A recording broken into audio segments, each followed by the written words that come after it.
Le conflit entre l'Arménie et l'Azerbaïdjan monte à nouveau d'un cran. 3 ans après la fin du dernier conflit, l'Azerbaïdjan a lancé une opération militaire contre les séparatistes arméniens du Haut-Karabakh et les appelle ce soir à rendre les armes. Antoine Bienvaux. Oui, une offensive lancée ce matin avec des tirs intensifs et des bombardements selon les séparatistes. 2 civils sont morts côté arménien et 23 autres ont été blessés selon le dernier bilan.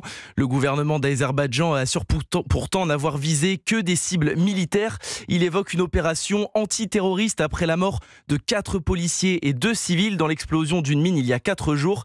Argument balayé par l'Arménie qui dénonce un nettoyage ethnique. Et c'est aussi l'analyse de Taline Terminassian, professeur à l'INALCO et spécialiste de l'histoire du Caucase. Ce que cherche à l'évidence l'Azerbaïdjan, c'est tout simplement de vider totalement la région du Karabakh de sa population arménienne. Et donc, en ce sens, il s'agit bien d'une opération de nettoyage ethnique et il n'y a aucun doute là-dessus.